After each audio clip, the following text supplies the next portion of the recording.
महादेव की महिमा अनोखी गाथा है। हर कष्ट दूर हो जाते हैं एक बार में ही उनके चरणों में माथा रखने से। भोले बाबा की महिमा अपरंपार है, इनकी शरण में आओ, यहाँ सभी दुखों की हार है। क्योंकि जिस पर कृपा रहती है मेरे महादेव की, उसे चिंता नहीं रहती किसी भी बात की। आइए वीडियो को शुरू करते हैं। इससे पहले कि हम आगे बढ़ें, अगर आप हमारे चैनल पर नए हैं तो प्लीज़ चैनल को लाइक एंड सब्सक्राइब ज़रूर कर दीजिएगा और कमेंट में हर हर महादेव लिखना ना भूलिएगा।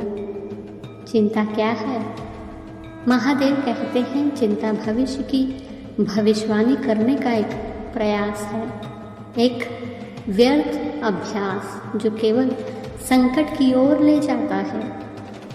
चिंता वर्तमान क्षण का चोर है जो लगातार ये पूछकर आपका आनंद चुरा लेता है कि अब मैं क्या करूं या अब क्या होगा। महादेव कहते हैं हर स्थिति एक मानसिक बहस को जन्म देती है जिसमें आपका दिमाग उसके गुण और दोषों पर विचार करता रहता है। लेकिन जैसे जैसे समय बीतता जाता है, विचार बदल जाते हैं और दुखों का जन्म होता है और इस बदली हुई धारणा में फंसकर घुटन शुरू हो जाती है जो चिंता के पनपने के बीज बोती है।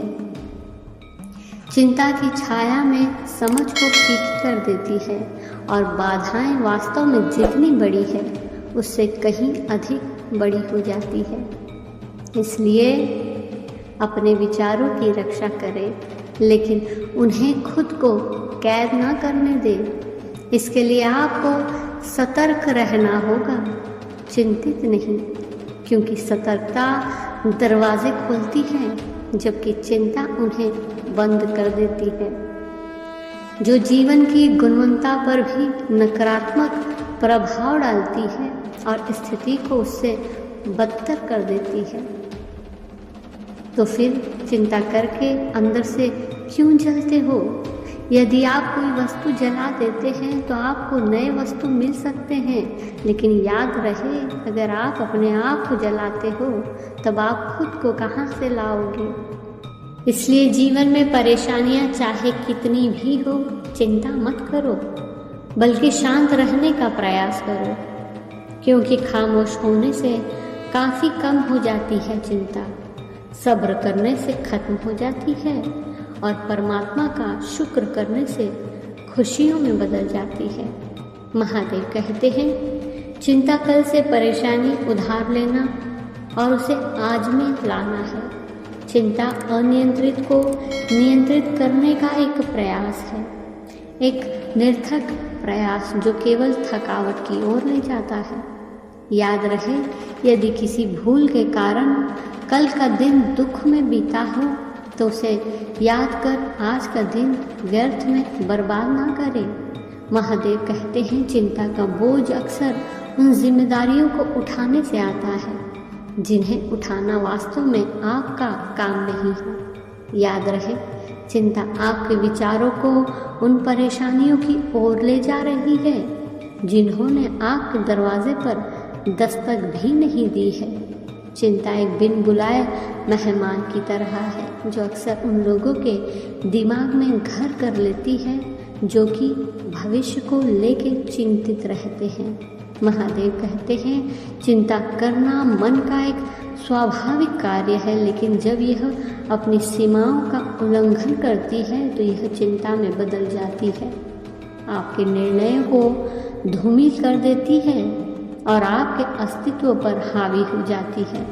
महादेव कहते हैं अपने जीवन में आप अक्सर खुद को आत्मसंदेह और चिंता के एक समान चक्र में फंसा हुआ पाते हैं। लगातार इस बात की चिंता करते रहते हैं कि दूसरे आपके बारे में क्या सोचेंगे। तो अगली बार जब आप महसूस करें कि अपेक्षाओं का बोझ आप पर बढ़ रहा हो तो दूसरों से वाहवाही पाने के चक्कर में आप अपनी शांति का व्यापार न करें। याद रहे, सच्ची संतुष्टि अपने प्रति सच्चे रहने में निहित है।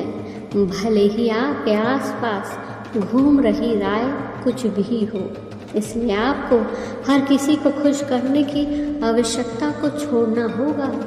सामाजिक मापदंडों और अपेक्षाओं के बंधनों से मुक्त होना होगा। याद रहे, कभी पीठ पीछे आपकी बात चले तो घबराना नहीं, क्योंकि बात तो उन्हीं की होती है जिनमें कोई बात होती है। कर्मों की आवाज़ शब्दों से हमेशा ही ऊंची होती है। महादेव कहते हैं, जब आप परिस्थिति से भागना छोड़ परेशानियों का सामना करना प्रारंभ कर देंगे तो आप तनाव मुक्त हो जाएंगे। याद रहे, पछतावा अतीत को नहीं बदल सकता और चिंता भविष्य को नहीं सुधार सकती। इसलिए वर्तमान का आनंद लेना ही जिंदगी का सच्चा सुख है। जो होना है वो होकर रहेगा। आपके हाथ में सिर्फ कर्म है, प्रतिफल विधाता के हाथ में है। इसलिए अपनी ऊर्जा को चिंता करने में खत्म करने से बेहतर है कि आप उसे समाधान ढूंढने में उपयोग करें। धन्यवाद।